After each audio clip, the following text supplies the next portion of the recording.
Welcome everybody. Namaskar, Swami. Um, it is an honor for me to introduce you to everyone today. And with your permission, Swami, may I introduce to all of you Brahmachari Ramanandamrita Chaitanya. Swami is like a Punyatma because he met Amma at the age of 3 and has had the fortune of growing up with Amma at her ashram here at Amritapuri. Today, Raman Swami directs Amma's institutions and her activities in the United States and Canada.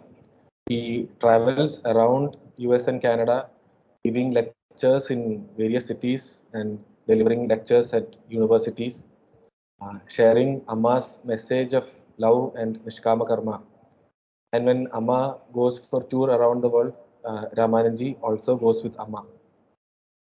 And in Ramananji, you can actually see a person of excellence because on one side, as Swami's spiritual progress has been going, very successfully, you can see that on the other side, in his formal education, Swami is a PhD in computer science from the University of Maryland, College Park, and is serving as professor at Amrita University at our campus here at Amritapuri, and he guides our PhD students here on their research. And further, you can see when you listen to Amma's bhajans live or maybe in YouTube that you can hear Swami's voice also in some of them. And Swami is a very good singer and often sings alongside Amma during her bhajans. And alongside that, Swami also writes and composes many bhajans. I'm not taking much of your time, Swami.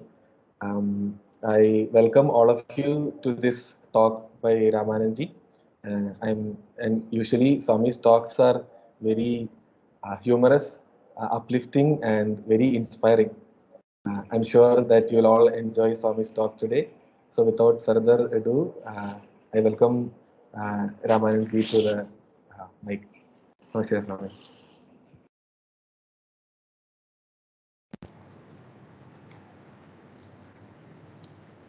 Om Namah Shivaya.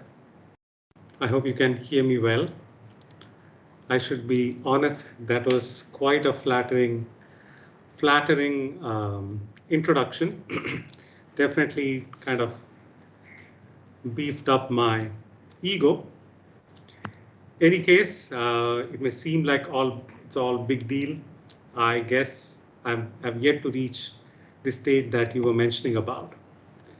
In any case, with all your permission, I'll start with a short prayer and then we'll move on to our discussion today.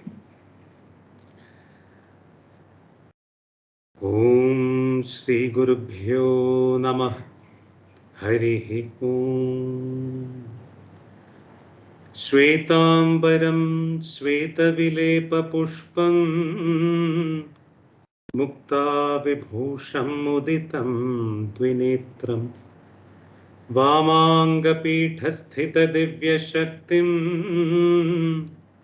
Mandasmitam Purnakripa Nidanam Jnanaswarupam Nijabhavayuktam Anandam Anandakaram Prasannam Yogindramedhyam Bhavairogavaityam Shrimad Gurum Amritanandamayi Namami Shrimad Gurum Amritanandamayi Namami Om Amriteshwaryai Namah.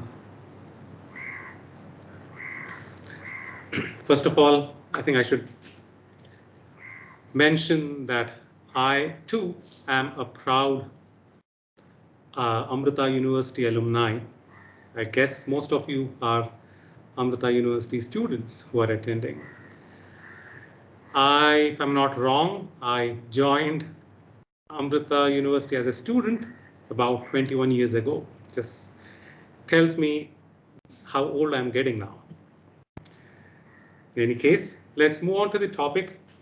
I was told, because we recently had the Gita Jayanti, the birthday or the day of the auspicious day when Bhagavad Gita came into being, probably about 5,100 years ago.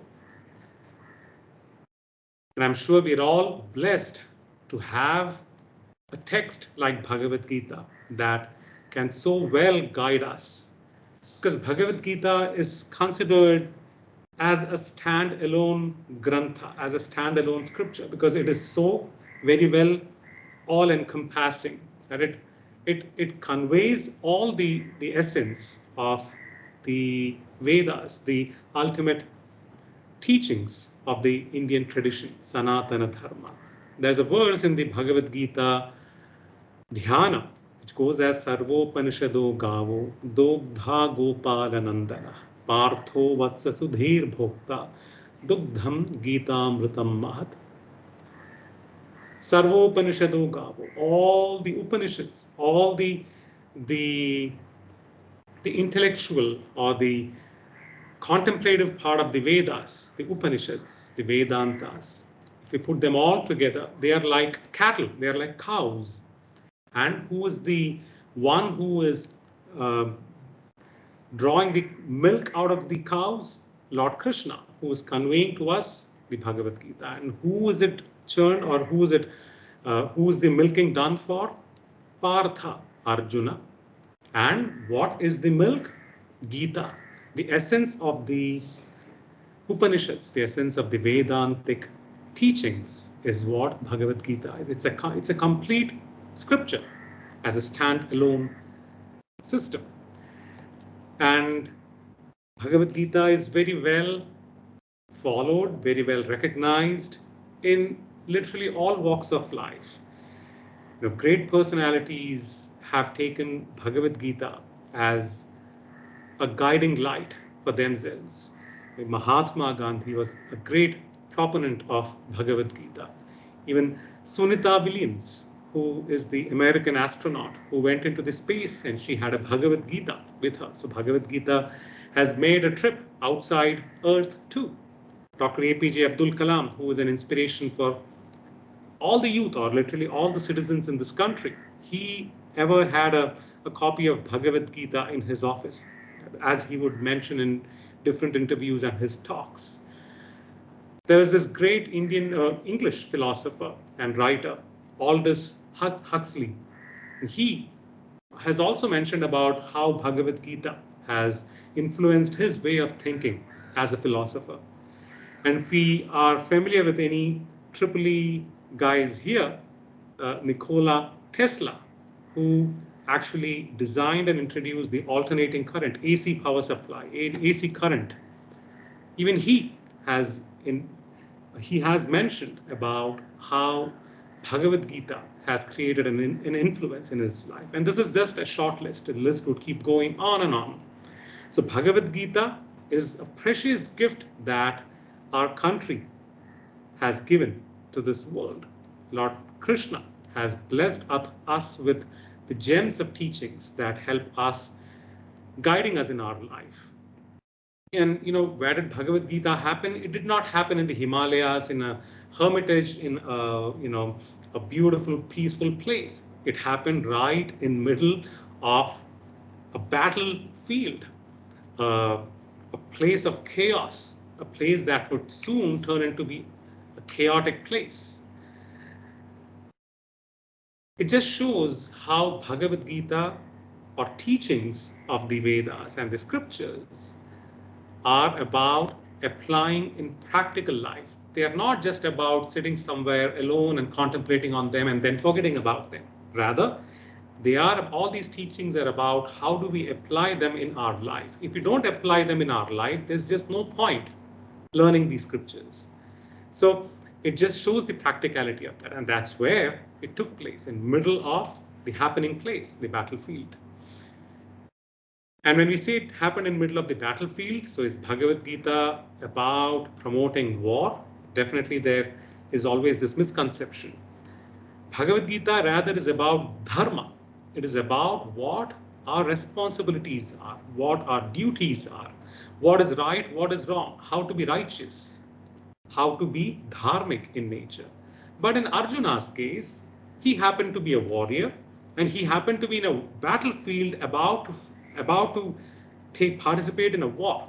That's why it may seem in terms of the language of war, because for Arjuna, that was his dharma, that was his duty. All these teachings, when we take it in context, that's when we understand the essence of Bhagavad Gita. If we take it out of context, it may create problem for us. Just reminds me of my own experience when I was young, a little boy. My biological mother taught me to cook right from when I was very young, and I developed an interest in cooking. So I remember my mother teaching me how to cook potato curries. So you peel the potato, you cut them, and then potatoes you have to cook them. You have to boil water, put it in the water, let it cook for some time, and then you add all the masala and whatever else, and you make the curry. So such an easy process. I was very confident I've become a very good cook. The next day, what did I do? My mom was not home, so I decided I'm going to cook myself this time. And instead of potato, it was lady's finger, okra, that we had. I thought, I know cooking now. I know how to cook. I thought I'll do the same thing. Take some water, put all the lady's finger inside it, and I started boiling it. And I hope some of you know, or all of you know how to cook. If you boil lady's finger, what happens? You can use it as glue. You can use it as gum to stick things. It just becomes gooey. It just becomes complete mess. So applying potato curry recipe for lady's finger is definitely going to ruin the whole process, or ruin the whole the cooking process. Similarly, Bhagavad Gita was introduced in a battlefield in that context. What we need to do is understand the teachings in our context, and it very well works, very well applies in whatever field that we are in. When Arjuna was completely despondent, Krishna, and he was like, oh, I cannot fight this war. Like in the introduction that was mentioned, Arjuna, when he saw his kith and kin, his relatives, his teachers, his grandsire, he was like, I just cannot fight this war. And Lord Krishna was trying to make Arjuna understand that you should do your dharma. It's not about fighting war, you should do your dharma. And Lord Krishna was not trying to promote war, because he championed the whole process of avoiding the war. He himself went as a peace messenger so as to completely avoid the war. And only when that didn't work, as a final resort, did the war happen. And the war wasn't a random thing wherein I got angry and I started attacking you. Even for war, it was a defined process. It was within the battlefield. You're not supposed to attack your enemy after a particular amount of period of time. After sunset, you don't attack them. And there were all these rules. It was a defined process. And when Arjuna said, when they got to that point, and then Arjuna said, I cannot do this, Lord Krishna gave him teachings. He gave him sense of what his duty, what his responsibilities were. And that's all what Bhagavad Gita is about. And we are always in this situation, in this war, or the war field called life. What happens? We're always in this dilemma. Should I do this or should I not do this? Is this right or is this not right? I'm scared to do this, or I'll end up in problem if I do this. We're always in this situation.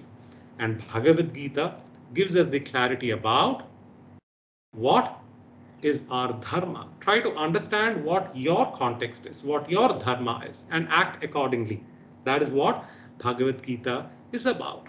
You know, the term that is used in Bhagavad Gita that Arjuna says, it's karpanya dosha. Karpanya dosha, to feel pity, and in that process to wrongly feel pity about something, and in that process taking unnecessary concern about a particular thing which may be wrong in nature. I'm just giving a vague explanation about the term kripana, but just so that we understand. We get into that situation too when we are in the situation of dilemma. We really don't know Whether should I pity for the wrong thing or should I stand up for the right thing? And most of the time, all of these boil down to some form of fear that we would have. That's why we have today's topic as understanding our fears with respect to Bhagavad Gita. We, most of our life, we are scared of something or the other. We are just helpless, not being able to be our own self. Within our friends, we try to be in a particular way, so that we project ourselves in a particular way so that they would all accept us. We are scared that they will not accept us otherwise, so we act in a particular way. Or at work, it's different. In the classroom or in the family, in the neighborhood, we try to put up a role that people would accept. We are always in this fear of not getting accepted. So rather than fear being part of life, life becomes part of fear. It's like this story that I've heard, not exactly a story, it's something I read online. It's about the owner of a pharmacy, a medical store, is walking into his own store. And he sees a person standing by the wall. He's just helplessly standing there as if he's going to fall, or very helpless.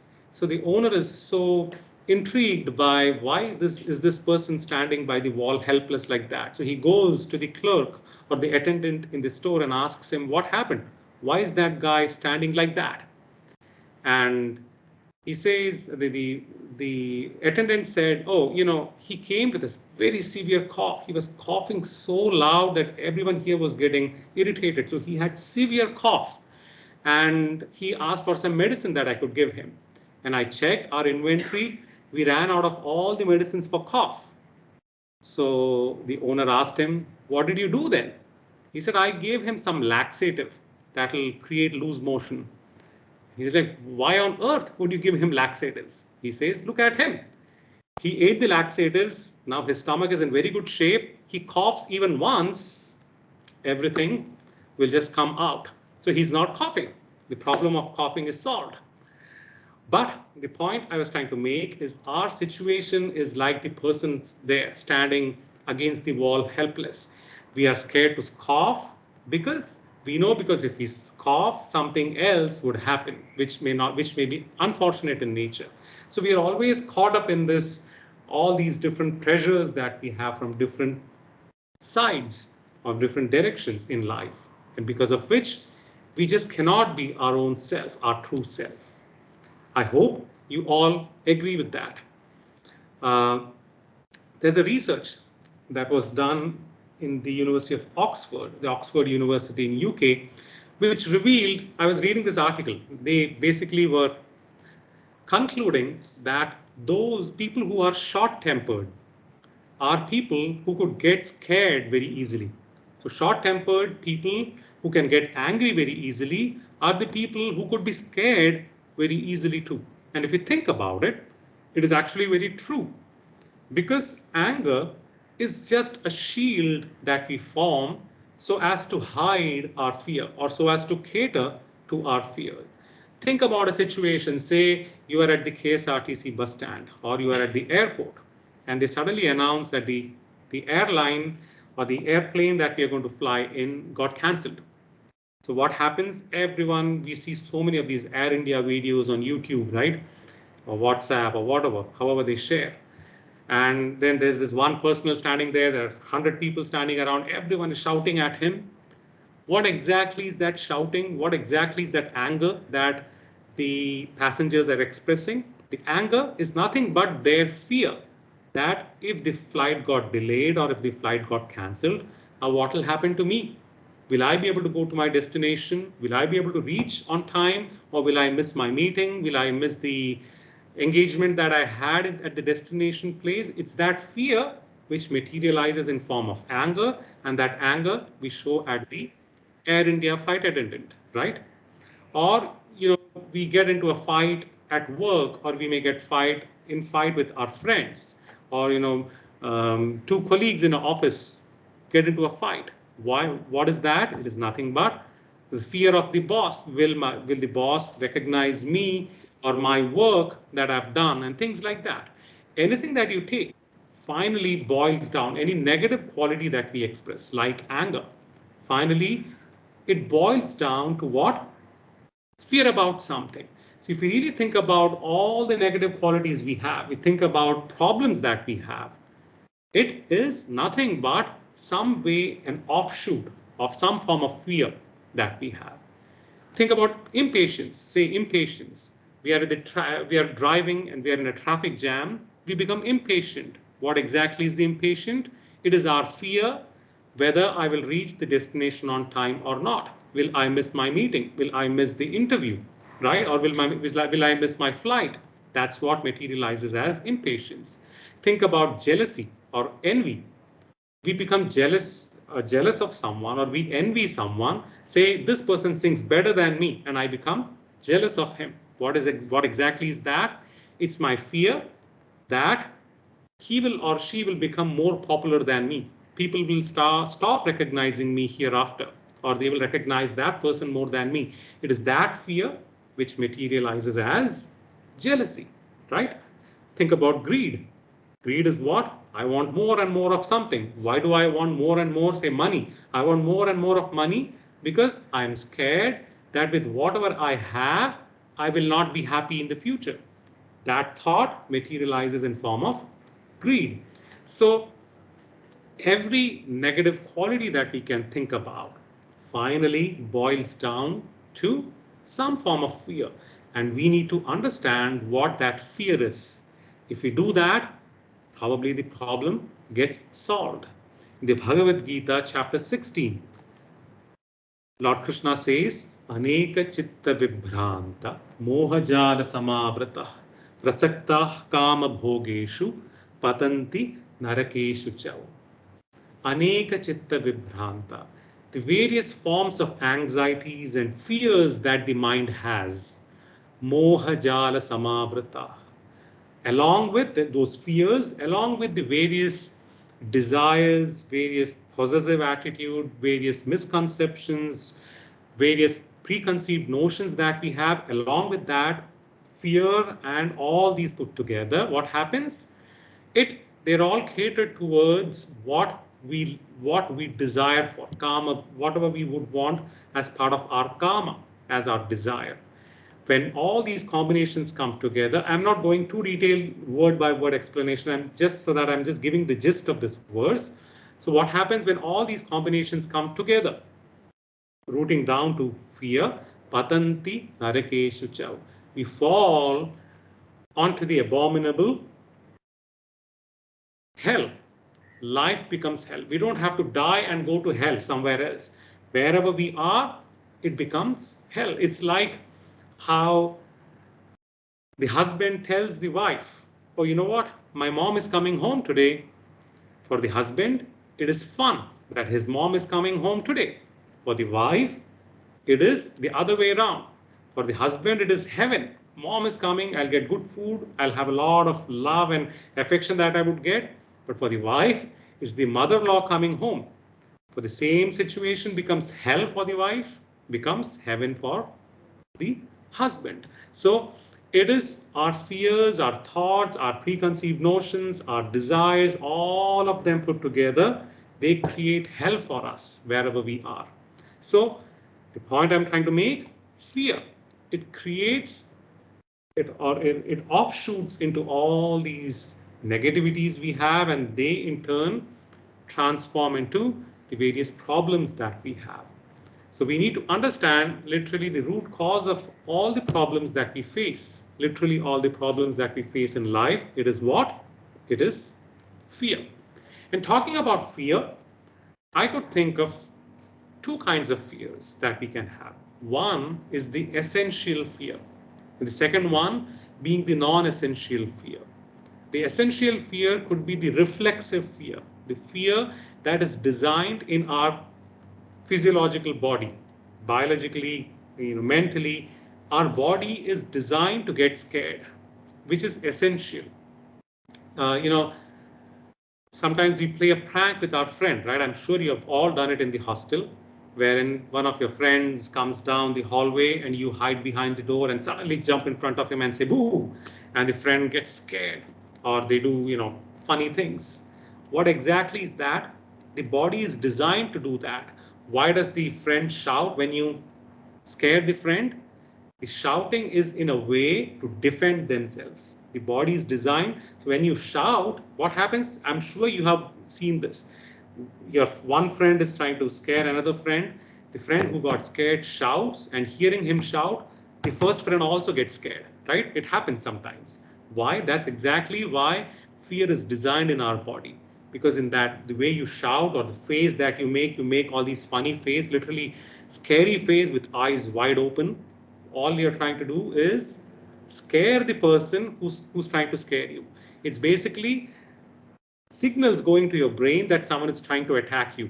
Because someone is trying to attack you, your body is reacting to that, trying to shout and scare the person back, or making face such that the friend is scared, so or is in back foot thereafter.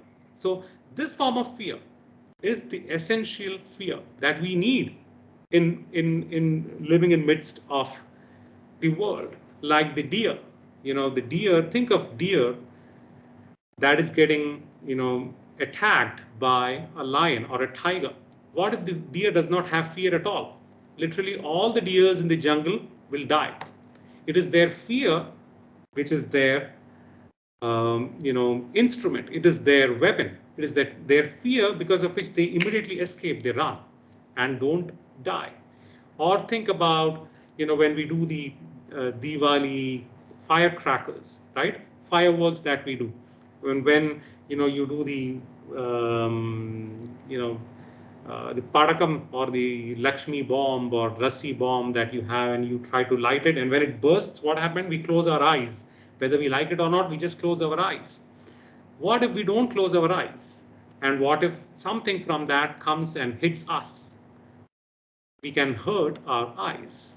So the body is designed in such a way to get scared so as to protect yourself, which is the essential fear which we need so as to exist in the physical world. The second form of fear, which is the non-essential fear. This is not naturally ingrained in us, rather it's our mind which creates this fear. When something happens and then our mind keeps thinking about it over and over and over and over again, and in that process it creates a fear. That fear is what we need to be concerned about. Such fears, such forms of fear, they come out of ignorance. When I say ignorance, think about a good example is our exams. We are always scared or worried about our exams or interviews. Why? Because we are ignorant of what would be the result. We are ignorant of whether I'll get an A plus, B, or if I get an F. Hopefully, none of you get an F. But it is that lack of knowledge of what the outcome is going to be that we are scared of exams. So it's that ignorance which creates that. People are scared about if you get a job, we are scared, or will I lose this job? Again, why are we scared? Because we are ignorant about what will happen if I lose the job. I won't have money. Will people stop recognizing me? Will I be able to pay the rent off or the mortgage that I have for my home, or will I be able to pay off the rent that I've gotten for my car? All those uncertainties come up in your mind and we start fearing losing job, right? Why do we shout at the airline personnel that we were just discussing, the flight personnel?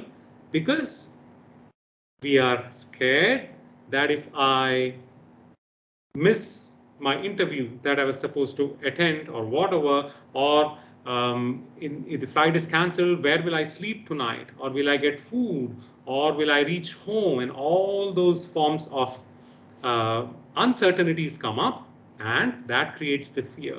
And that, in turn, takes the form of a negative quality that we express. So, summarizing till now what we have discussed, it all comes down to ignorance. Ignorance about something or uncertainty about something, it brings in fear within us. And that fear materializes in form of a negative quality. And that negative quality is the root for a lot of problems and worries that we create for ourselves and for others. Do you all agree with that? I don't know if you can speak, but I cannot see any one of you too. I assume you're all listening and not sleeping or not doing something else. I hope I'm reaching all of you. So I hope you all agree.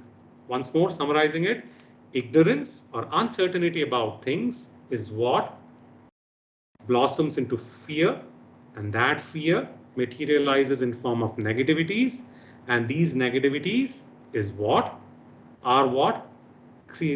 are the ones that create problems for us in life. So all kinds of problems, little and big problems we have, if we really analyze them, they all come down to fear about something, and what is creating that fear?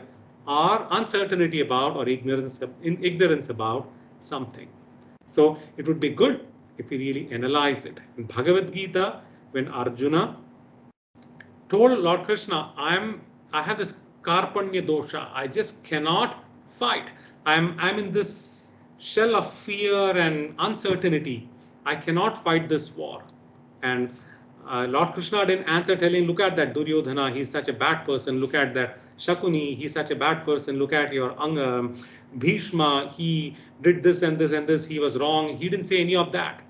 Lord Krishna's response to him, the chapter 2 of Bhagavad Gita is all about understand your potential. Understand who you truly are. That's enough. That will solve all the problems. The problems are not with them. The problems are with you. It's your misconception, your uncertainty that is coming forth in form of fear, which is now giving you these problems. So we need to handle our own mind, which is where we are coming down to. And handling the mind, there's no silver bullet solution. It's no straightforward way. There's no straightforward way to handle the mind. We need to handle our mind very tactfully. It's like the story of this old man and old wife. The old man and the wife, every day, though they have lived for so many years married together, every day they would without fail fight, and they would fight so vocally that the whole neighborhood would hear them shout at each other. And they would specifically hear the old man say, if at all I die before you, I'm going to dig myself out of the grave. Say there's someone who they don't burn, rather bury when they die. He says, I will dig myself out of the grave and I'll come and haunt you every day. And all the neighbors would hear this and they started getting scared. Oh my God, what if he really dies? Will he come and haunt this whole street or this whole neighborhood? Will his ghost come? And fortunately or unfortunately, the man finally dies. When the man dies, everyone is worried. And they think the wife is also going to be worried because he's been telling for years, every day without fail, that I'm going to dig out of my grave and I'm going to come and haunt you. And they all go for the funeral and all, everything is done. He's buried with putting the casket in, and the wife immediately leaves. She gets into her car and leaves somewhere. And everyone is scared she's going to do something unfortunate because she's scared of him. They all follow her and they see she actually goes to, a party house or a discotheque, and she's just enjoying and dancing there. And everyone asks her, what happened? Have you gone crazy? Why are you celebrating here? She said, finally, I've gotten rid of my husband. I'm celebrating. And they said, aren't you scared? He's going to come out of the grave, dig out of his grave and come and haunt you. He's been telling that for so many years now. She says, don't worry. Let him dig out. I buried him upside down. He's facing downwards. If he digs himself out, he may reach the other side of earth. He'll not come and haunt me. He'll haunt someone else. So, and so she has peace of mind. So the point is, the old man is like the mind, or the mind is like the old man. There's no straightforward way to handle it. Rather, we have to handle the mind tactfully so that the mind feels satisfied, but at the same time, it should act the way we want it. So coming to the solution, not exactly the solution, it's my thoughts about how can we handle our fear, or what's the best way to go about our fear. I'm going to talk about 3 steps. And if any one of you has anything to add, please feel free to do so after that. So the first step is to understand what is the source of our fear.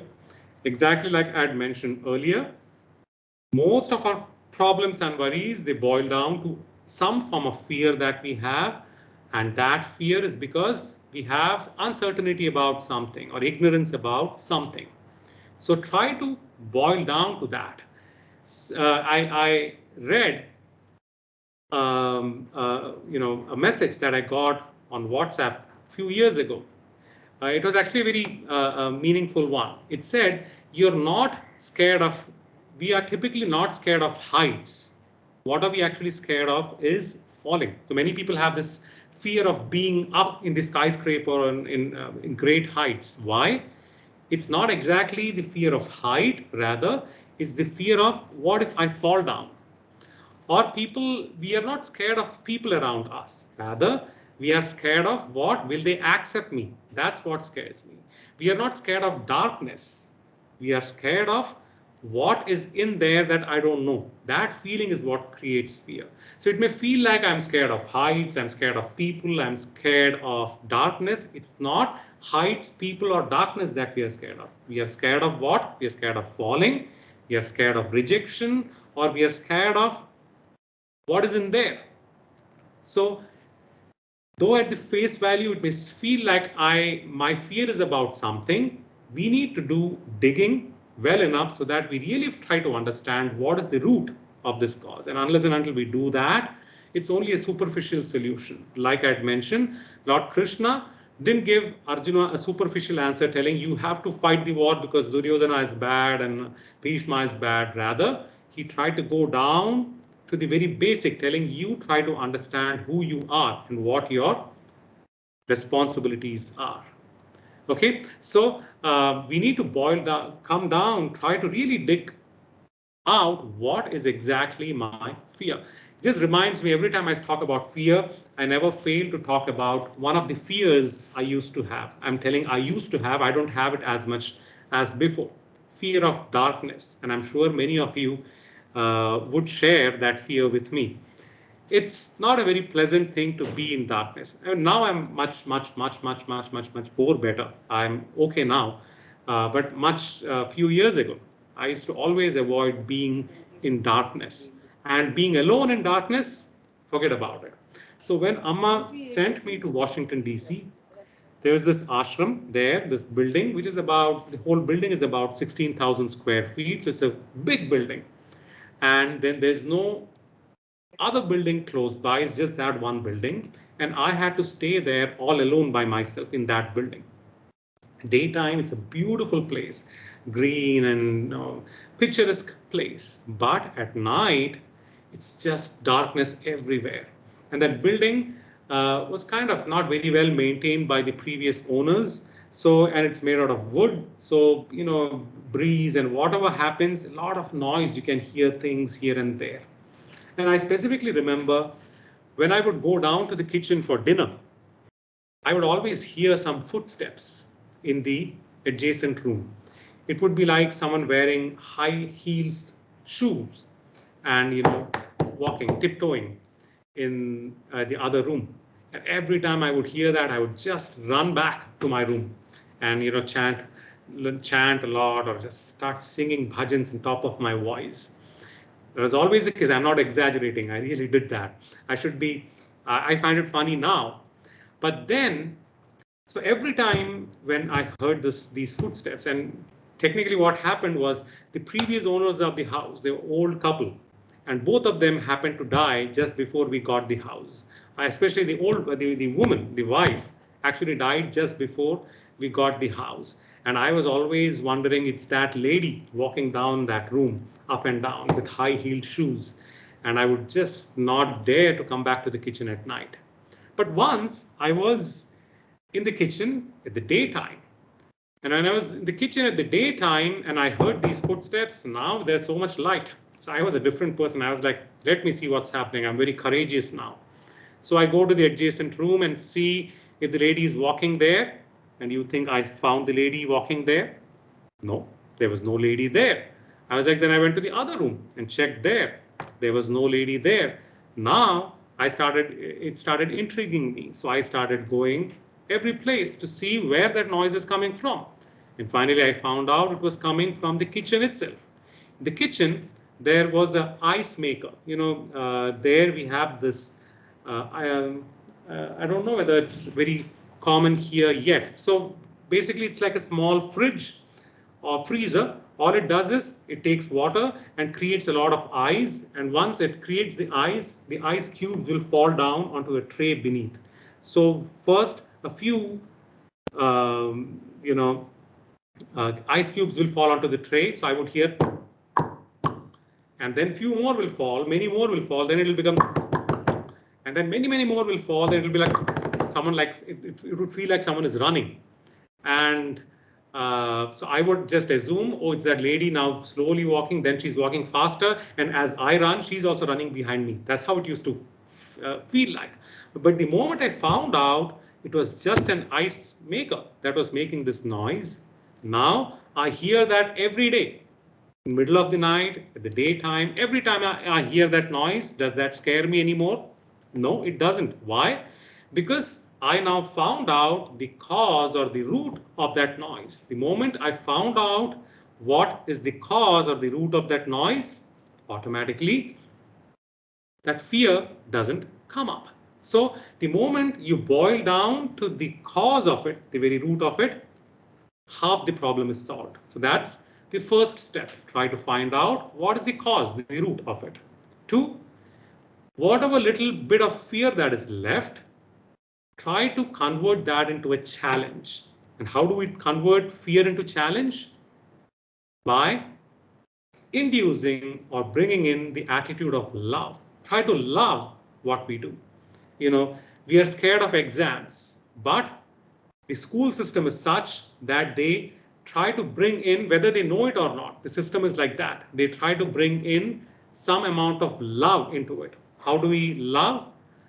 There is usually vacation after exams, right? So we love vacations. Because we love vacations, we are able to get through the examination better than otherwise.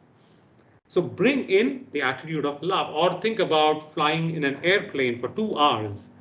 It's such a boring thing to just sit there, staring on the blank seat in front of you or someone's head in front of you. Such a boring thing. But what if we have a mobile phone or a screen in front of us that can play movies, or there are games in that? The same 2 hours is no more a problem. Why? Because we love watching movies or whatever, or love that entertainment. Because we love that, 2 hours is no more a problem. Similarly, what do we try to do? We try to convert the leftover fear into a challenge. And once we convert that into a challenge, literally the problem is no more a problem. A best example I could give to you is the living example that we have in midst of us, our most beloved Amma. Amma's example is such, when Amma goes to all these huge programs in Europe, in all the public programs that Amma does here in India, there are thousands of people, tens of thousands of people, sometimes even 1 lakh people. And Amma is growing old. So, naturally people around Amma, the doctors, etc., they're always worried about, will Amma be able to do this? She has to hug every person, and that goes on for 20 hours sometime. Will Amma be able to do it? And there's always this, and I've seen it so many times, Amma would have fever that morning, or she may have upset stomach. Think about having upset stomach and you are told you cannot go to the bathroom for the next 15 hours. It's just not possible. It's an impossible feat. Fear would automatically come in. When you find out I have loose motion just before a long drive that I have to do, that's not going to be that's not a very pleasant feeling. But any of these things happen, Amma unfailingly just shows no fear about it. She just says, let's just do it. Amma has that attitude of love towards. She has this passion to meet people, listen to their problems, share their feelings, and she just has that feeling naturally. That's what we need to be inspired by. to convert whatever fear we have, convert that into a challenge. The moment it is transformed into a challenge, we get that feeling of, oh, let me try doing this. This is going to be fun, right? So first one, try to understand the root of the problem. Two, whatever that kind of solves most of the problem that we have. Second one, try to convert whatever little bit of fear that is left, make that into a challenge. How do we convert that into a challenge? Introduce love, introduce passion. And the third step, a very important one, is to develop the attitude of acceptance. In spiritual terms, they say develop the attitude of surrender to the divine or to the guru, etc. Basically, what is that? To develop the attitude of acceptance. Acceptance, whatever effort I put in, things the outcome could be in all different ways, but I am ready to accept it. When I have that attitude of acceptance, automatically no fear comes within me. Or if I have a specific inclination towards this is how it should work, definitely fear comes through. Think of World Cup finals between India and Pakistan. If you are an Indian or if you're a Pakistani, definitely if you are an Indian, you would definitely wish India wins the World Cup. If you're a Pakistani would think Pakistan should win the World Cup. What about an Australian or a Sri Lankan? They'll be just aram se watching the cricket match without any problem. But Indian or Pakistani, they don't have the quality of acceptance there, because I have no compromise, India has to win. Or Pakistani says, I have no compromise, Pakistan has to win. But for Sri Lanka, whoever wins, I'm just going to enjoy the game. So that should be our attitude. The moment we bind ourselves by a particular outcome, if we don't have the attitude of acceptance, it is going to build in fear. Because during the cricket match, our heart is going to pump so much, right? Every wicket falls. Back when I was little, every time Sachin Tendulkar gets out, it's done. Your heart would just pump for the rest of the match. That's how it used to be, right? So when you don't have the attitude of acceptance, all the first two efforts are going to be useless. So we need that attitude of acceptance. Just a quick example that I could give. When the 2001 earthquake happened in Gujarat, Amma sent a lot of brahmacharis to Gujarat to help with the rehabilitation. And Amma, I remember the Swami, who was the overall in charge of that project, he was sharing with me how he had a call with Amma, and he was telling Amma how different companies in the country, like 2 or 3 big companies, were coming together to adopt one village, and they would build the whole village right from scratch. And when Amma heard that, she said, that's a very good idea. Why don't we adopt 3 villages? So he tried to explain to Amma, that's not the case. It's 3 companies coming together to adopt one village. Our organization is very small. We don't have financial support to adopt 3 villages. They are talking about one village. We are talking about 3 villages. To do 3 villages, we need a lot of monetary stand, and we need a lot of volunteers. We need a lot of effort that goes in. It's just not possible. And he said the moment Amma said that, his heart started beating too. Fear came in. And Amma's response was very quick and clear. She said, all we are trying to do is help people in need. We'll just do it, or we'll just pledge to do it. Rest, the divine will take care of. Grace will help us. Grace will make it happen. That is the kind of attitude of acceptance Amma had. And in Gujarat, we were the first organization to complete rebuilding 3 full villages. And the government, the local government, was in praise for Ramanandamrita to complete all the projects that they had taken up in record time, before any other NGO or before the government, local government, could finish their work. We just finished it. So that is the attitude Amma shows, that of just accept. Just don't create these fears or these constraints and then induce fear because of those constraints. So that's the third point. So if we have these 3 together, I'm sure we will be able to contain fear to a good extent. So we'll just quickly summarize the first step. Try to understand the root cause. Try to boil down to what is the source of our fear. That itself will root out a big amount of our fear. The second one, whatever little fear is left, convert that into a challenge. How do we convert that into challenge? By inducing love, passion for what we are trying to do. And three, develop the attitude of acceptance, or otherwise in spiritual terms we say surrender. The attitude of acceptance, and when we have that, automatically all the anxieties that we have is going to get quelled. It's all going to subside. So I just thought I'll share these thoughts with you. Before I end, I'll just share an abbreviation that I read online. It said fear, F-E-A-R, can have two abbreviations. It's about how we are going to interpret it or what we are going to adopt. F-E-A-R could be forget everything and run. F-E-A-R, forget everything and run.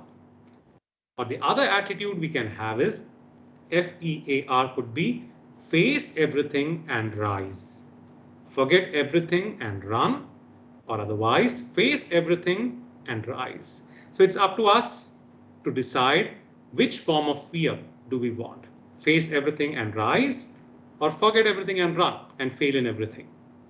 So those are the points I wanted to share. I hope it made sense. I hope it was meaningful. Thanks for your patience. And we'll conclude the talk part here. I don't know whether I went for too long.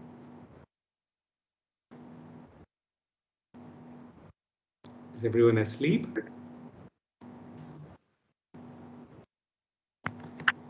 No, sir.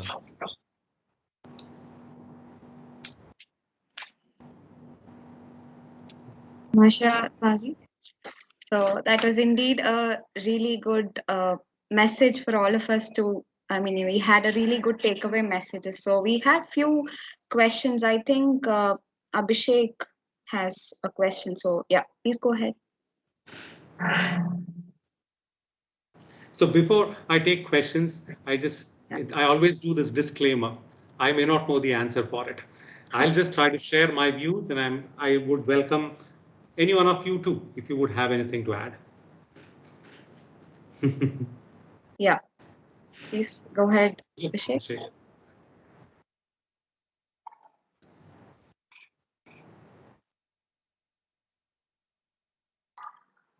Okay, I feel he's not here. So I have just received a message from, I mean, a question from one of our participants. So the question goes like this. So that is, what is the foremost fear that everyone faces? And it could be material or material possessions, or it can be due to the loved ones who's, I mean, how do we face it? How do we go through it? So, yeah.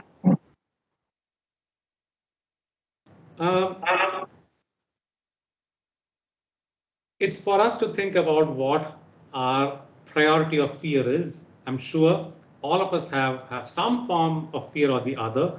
Something that I fear, maybe that doesn't scare you at all, or whatever you fear, that may not scare me at all. But I feel the foremost of all the fears we may have is the fear that our ego will get hurt or our ego will be compromised. That is the biggest fear that we have. And because of that, we try to do a lot of things, including the negative qualities that we were talking about, anger, anxiety, impatience, jealousy. All of them are basically fear that my ego will get compromised.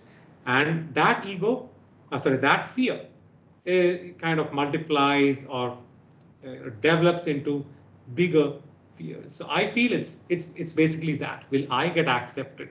Will I be recognized? Will people just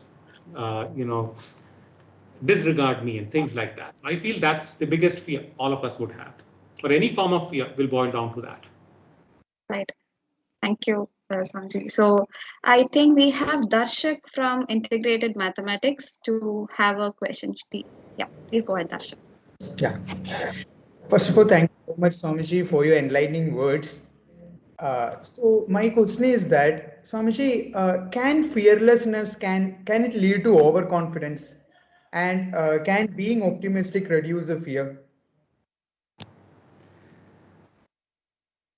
So, fearlessness versus overconfidence. When you talk about overconfidence, I'm just reminded of one of my classmates when I was doing my undergrad.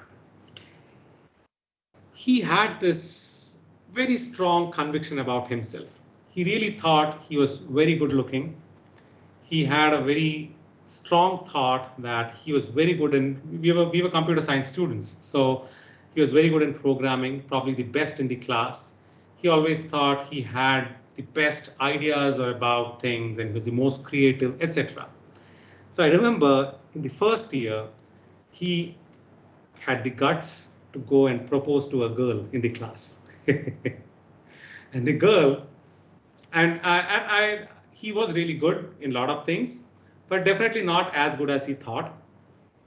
I'm putting it in a very mild way. The girl just rejected, and he got extremely upset. And he got so angry that he couldn't contain his anger. He started shouting at the girl right in front of everyone. And people were trying to understand what happened. And then we found out his anger was not that the girl rejected him. His anger was how foolish the girl is that she rejected a person like me. I'm so upset about how foolish a person could be. So, talking about fearlessness, he had just literally no fear in telling who he was, or probably he even wasn't what he was claiming to be. So, fearlessness is it's that fine delineation between ignorance and being cognitive about your own self. So when you go over the line towards ignorance is when you lose track of what the situation that you are in. So I would say yes, complete fearlessness. Could you just frame your question once more? No, Swamiji, like, can fearlessness, can it lead to overconfidence? Yeah, so fearlessness definitely can lead to overconfidence. But when you say fearlessness, fearlessness is in that case it is synonymous to what we were discussing about ignorance. That ignorance is what the overconfidence part of it is more like the ignorance that we were talking about. So that situation where you are ignorant about what you think you are, or what you actually are. And when you lack that knowledge of what you actually are, that is only going to do disservice to you than service. So I'm not sure whether I'm clear enough. So definitely yes, fearlessness will lead to overconfidence. But when you say fearlessness, we need true fearlessness, which is about recognizing our own self. If we truly understand who we are, that fearlessness is completely different than the fearlessness that we get out of ignorance. Misconception versus conception. When we conceive truly who we are, and then we are fearless, it's a different case. Like Amma's example that I gave, she's never scared of seeing big crowd because she has to hug every person. Only she does it, no one else does it. So there's no fear at all there. But when fearlessness comes out of ignorance, that is a problem. That can be always referred to as overconfidence, because overconfidence is a form of ignorance there. I hope it makes sense. Yeah, Swamiji, it's clear. Thank you so much.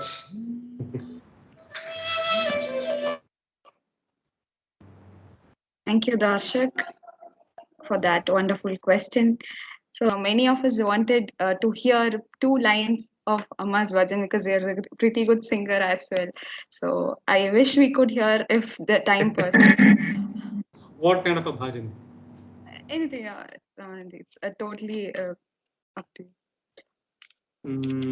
What bhajan? Okay. Amma's asked. Yeah.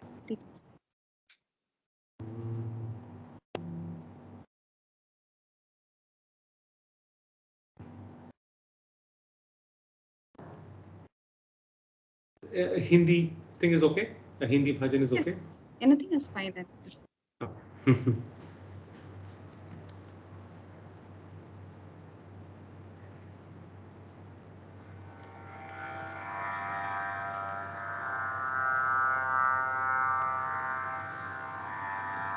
प्रेम ही जीवन का आधार है,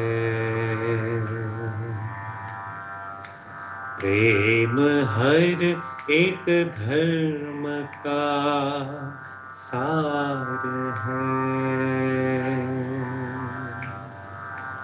प्रेम से मिटता अहंकार है, प्रेम से हर बेड़ा पार है,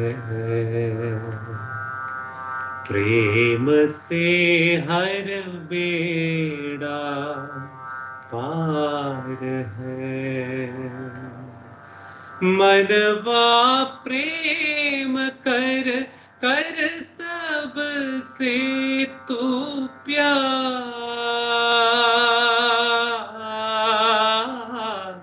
स्वर्ग बन जाए संसार, मनवा प्रेम कर कर सब से तू प्यार, स्वर्ग बन जाए संसार, हो स्वर्ग बन जाए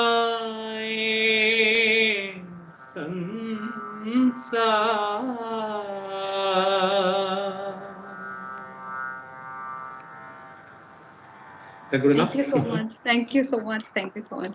It was really a good one. And thank you so much for the session. I hope we'll be able to inculcate all the qualities and all the steps which Swamiji had mentioned. So, yeah. Over to you, Karthika. Thank you, Swamiji, for enlightening our minds with your thought-provoking words. This will surely be going to encourage us in our future events. Now, I call upon Navneet Sanjeev from S3 Mechanical Department for delivering water.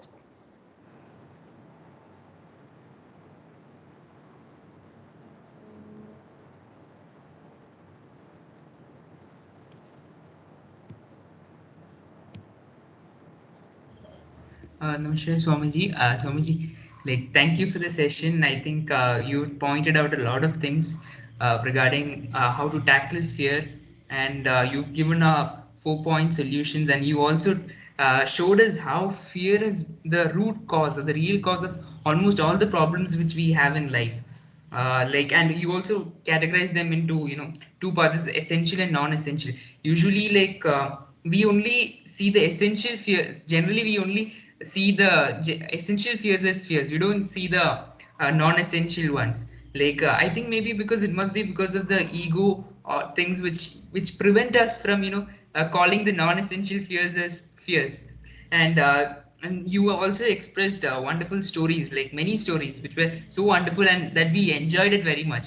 And your 4-point solutions, like understanding first the understanding the cause of fear, and then converting that fear into a challenge, and to convert the challenge into fear we need to bring in love. And that I felt it as an excellent point, because mostly when we are scared or when we are in a problematic situation, when we put in the thing of love or compassion into it, it becomes quite beautiful and we become a little more relieved to face the problems and challenges. And the last thing is developing the attitude of acceptance. So like in your example with connecting with to the Gujarat incident, that was also very excellent, and we could grasp the point very much, because we don't need, like, we are just simply thinking of, some of the unwanted things or the worries which are yet to come up, like which is not yet come, like before coming, we are just worrying about what comes in the future instead of thinking of what is going on in the present. So thank you, Swamiji, for all those wonderful, enlightening words, and I'm sure like all of us gained a great wisdom, and and a lot of tips on how to face life. I think all of us would be able to face life and to tackle fears in a much better way in the life ahead. Thank you, Swamiji. Thank you. Thank you.